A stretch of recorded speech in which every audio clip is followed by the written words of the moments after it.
welcome back to the Dear Global Leader podcast. And today, this is a special episode. This is the very first solo episode. In this solo episode, we will decrypt some of the most important global business questions and strategies, and I will take some of the great or failures cases that we can see in our industry or multiple industries or people part of the industries, and I will do my best to decrypt them and extract the takeaways so everybody can learn from this and maybe implement that in your business. And today I will tackle one of the biggest questions when you start going globally in a business is about scalability. And when you start scaling, maybe you were ready to scale because you finally found a great model that worked locally. And you started to run operationally efficiently, and you figured out, okay, I have some dreams to go internal or even global. And then the major questions that arise to you was, how can I scale big while keeping the efficiency and also the relevance that I have locally? This is one of the biggest questions that you will have when starting a global business. And a good example that I found for these questions is McDonald's. So McDonald's is a company that is serving 100 plus countries, 69 million of people daily. So it's about the full population of France, just that you realize, and has about 38,000 franchise. So it's a big machine that is actually old and working very well. So what can we learn from it today? And here the questions and the key is really standardization or adaptation. And if you have studied business, this is also part of the books. It's always like a mix between finding the right percentage of ones and the right percentages of the other one. And today we will figure it out what made the success of McDonald's into this mix. So McDonald's, the strategy in 3 points that I've extracted, the first one was the standardization of the core. So basically, McDonald's used a franchise contract, and to ensure the operational efficiency of his model, they have designed guideline, and they have designed the core as a guideline. And this is the standardization process. So they decided on some processes, the design of the kitchen, the suppliers to use, and also some of the processes to use. And all this is part of the core, and all this is standardized for all of the franchises. And it helps really with operational efficiency. So when you look at that, this really helps also on the costs. And this helps you to scale faster because it's clear and everybody can use the same model, but also you can gain some leverage into some transparency, simplicity, and cost, obviously. But then comes the locality. And when you expand to new markets and new localities, there is different laws and different needs and different supply chains and different laws. Many different parameters happens when you go to another country.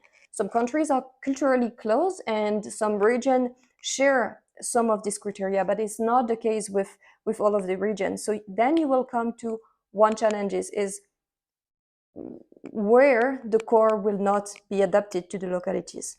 And this is the power of the strategy of McDonald's. Is number 2 is adaptation locally. And what have been adapted?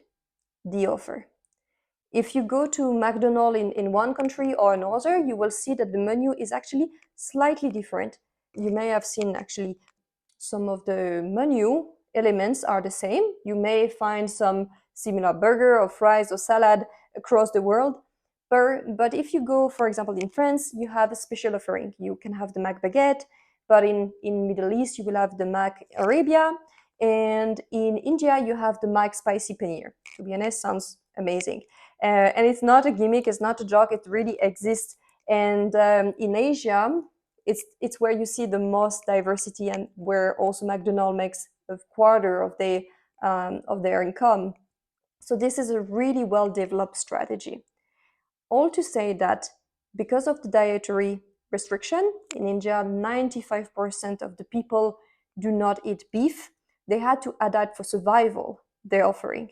And of course, this can disrupt a bit the costs and the efficiency, but at the end, it's up to the relevancy of the brand and the survival to offer what is needed in the country. And it's the same in business. When you have an offering and that you go across the borders, sometimes you have to slightly change either the go-to-market or either the offering to really stick to what the market needs. So this is the best example with McDonald's, and that you can experience going quickly from one country to another and realize what standardization is with the brand, and also the recognition of the brand is seeing the same logos and seeing the same design of the places, the same process in the kitchen, the same suppliers, but having the adaptability and the flexibility that the adaptation offers. The third strategic point is the scalability using adaptability plus standardization, and the mix between the standardization of the process, but also using the competitive edge and using the flexibility. And all this comes to scaling using both is really deciding what to adapt and what to standardize. And two other examples is that Burger King, for example, which is a competitor of McDonald's, decided to do less adaptation, and you could see that they lost ground in India because the offering was not really fitting the needs in the market. And another good example is Starbucks. In Asia, they have really developed a lot their offering to the local culture, but also the local needs. And they have developed teas, bubble teas, they have developed partnerships, and all this has developed the market share. So this is really showing the importance of finding the right balance between standardization and adaptability, and really that is crucial that to add adaptation, even if it will maybe take on your cost, at the end it's a price of the relevancy that you will gain. So all to say that the takeaways for this episode and out of this strategy is strengthen the core, specify the core, detail the core, document the core, and make it standardized. You need to decide what to standardize, because step number 2 will be decide what to adapt, and it will be part of your offering. You can adapt some part of your offering. And lastly, it's the balance between both. Which one do you decide to adapt, and which one for efficiency and cost do you decide to standardize? So I hope that this was useful for you. And in the next episode, we will look at also part of the global business. Of course, I have a part of my background that is in strategy, and I'm also part of the business now. So I will link my boss passion in this solo episode, and try to decrypt some of the trends, some of the good strategy of the company, but also the failure that we see and what we can learn from it. And as always, if you want to support the podcast, really put some great rating and subscribe to the podcast. So see you in the next episode.